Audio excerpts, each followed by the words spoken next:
Fak, no. Koliko še je to stari, pa ne morem veriti, Jo. Ej, kva dogaja? No in kaj sem kupil? No, daj pokaž. iPhone 12 Pro stari, malo sem zaskaširal. Ja vidim. Namiru stvari, ne z ravnilom, ne z metrom, ampak s telefonom. Moj bog, okej. Ej, no jaz imam 11 Proja, sem čisto zadovoljen, tako, jaz po moje, da nam mnogo obav, dokler ne bo imel 90 ali pa 120 Hz zaslonov, tako da. Ti kar še čaki, stari, ti kar še čaki Bugala. Jaz sem povedal še ekološki, lej, zraven je samo kabel zapolnjen, ni adapterja, ni slušalk. Cool. A ja, škoda, telefon moram pa še vse napolniti, a mi prosim posodil še adapter za polnjenje. Stari sem, ti nisi resen, stari. Kaj je? Vi Apple šipjeri, nisi resen. Zdaj no! Obavaš telefon in nimaš polnilca zraven. Ja, nimam keša za polnilc. Ma pa nisi resen, no. No.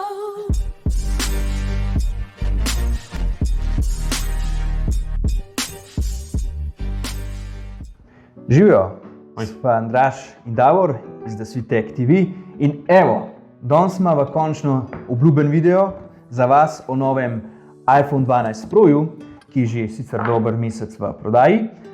Primerjala ga bova z lanskoletnim 11 Projem, ker predvidevava nekako, da vas veliko koleba med tema dvema napravama. Ne veste točno, ki so razlike, še vsem pa ne bi kupili obične 12-ke ali pa obične lanskoletne 11-ke.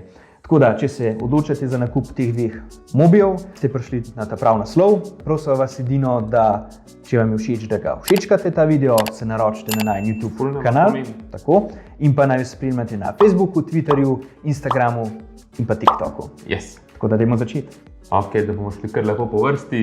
Najprej najbolj očitna razlika med tem dvema telefonoma. Lanskoletni 11 Pro je imel malo bolj zaobljen dizajn, malo bolj zaobljene stranice, kot so imeli iPhone od iPhone 6 naprej. iPhone 12 Pro je šel pa malo dlje v prihodnost in ima dizajn podoben, kot je bil pri iPhone 4 in 5. Malo bolj industrijsko, natančne, ravne stranice, malo bolj pravokotne, malo manj se prilega v roko, kot recimo 11 Pro, malo bolj reže v dlan, ampak da vsem telefonom malo bolj premijski videz, kakor pa 11 Pro, saj nama se tako zdi, no, ker res lepo zgleda. Glih zaradi tega pa enim ta dizajn ne bo všeč, ker recimo te stranice, zaradi katerih lahko telefon stoji, sam po koncu, lejte to, ne bodo všeč, ker so res malo bolj oglate, malo bolj reže v roko. Zato dajte za vsak slučaj uvitek, sploh zaradi tega pa dajte uvitek, ker je ta stranica narejena iz nerjavečega jekla in se ful hitro potaca s prstnimi odtisi. Zadnja stran niti ne, ker je lepo matirana, ampak te stranice se pa poznajo prstni odtisi gor. Drugače pa zaslon pri 12 Proju rahlo večji, ker ima diagonalo 15,49 cm, medtem ko ima 11 Pro zaslon z diagonalo 14,7 cm.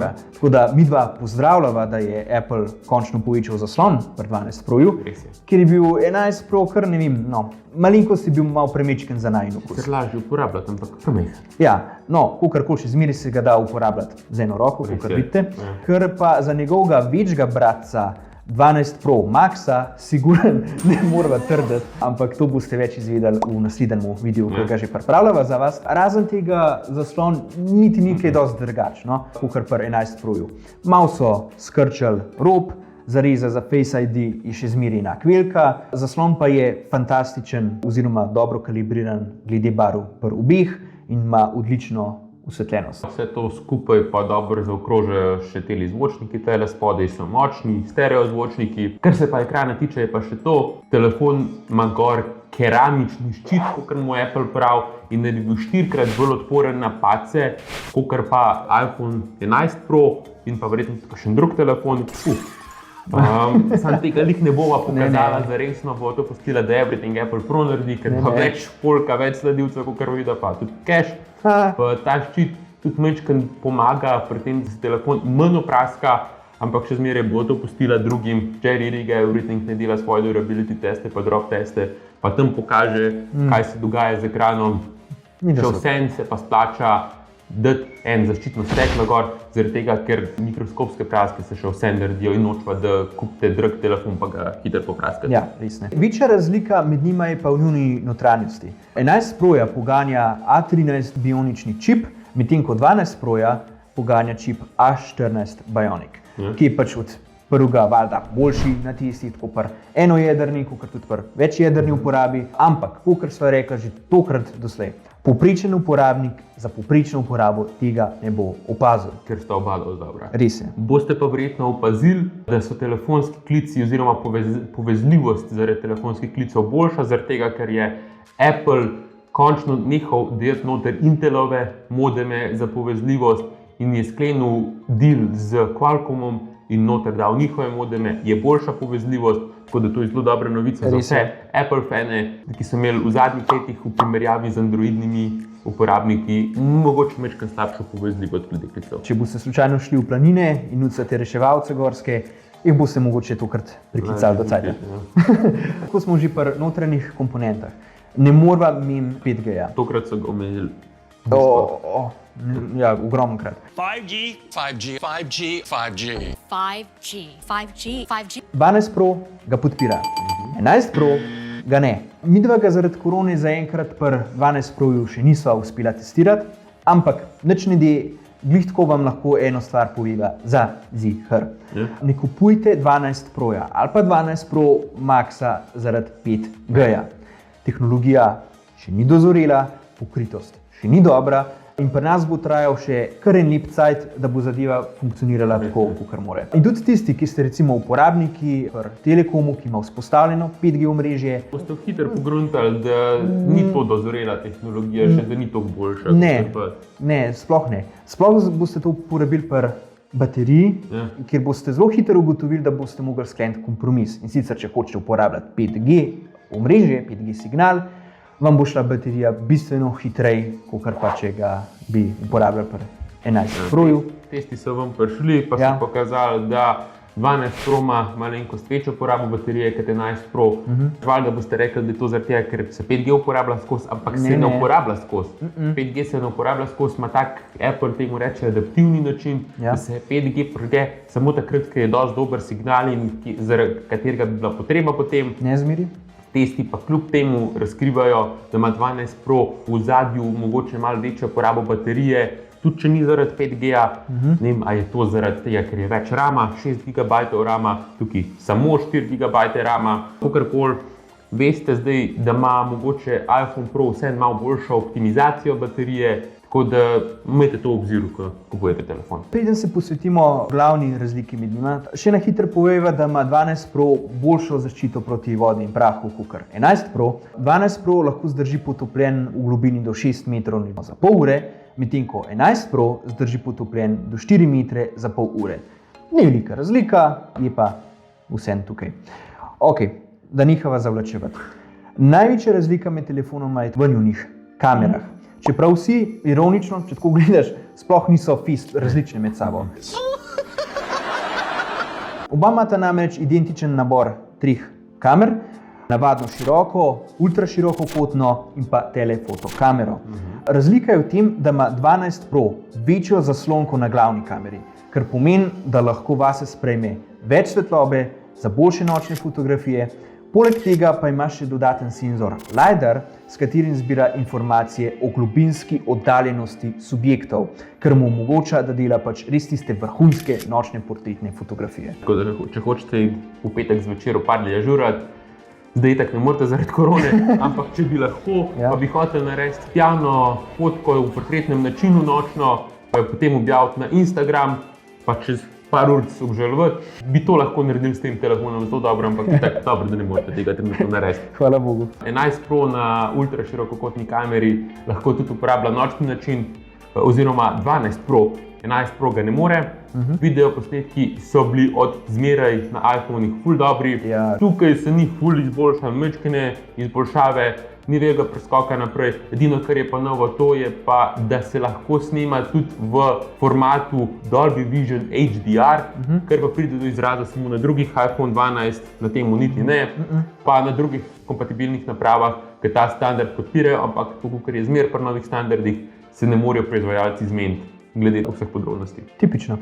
Zdaj, kjer ga od teh dveh priporočiti? That's a great question and a big question. Zadeva je relativno enostavna. 12 Pro je objektivno gledan boljši telefon.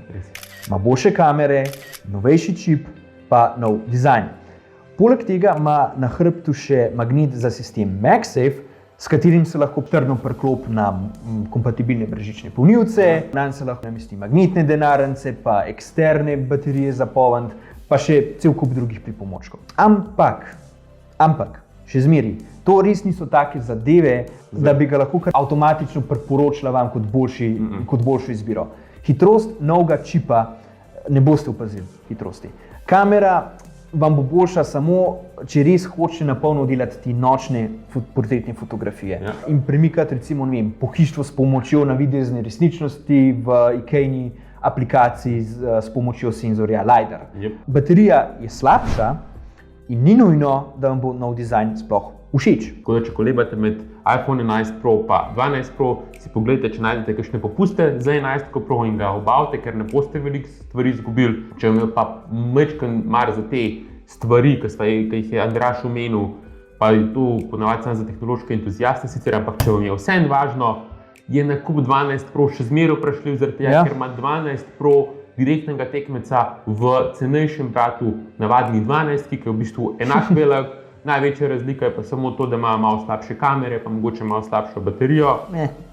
Ampak 12 je pač fantastičen telefon za svojo ceno in bolj priporočava, da kupite navadno 12.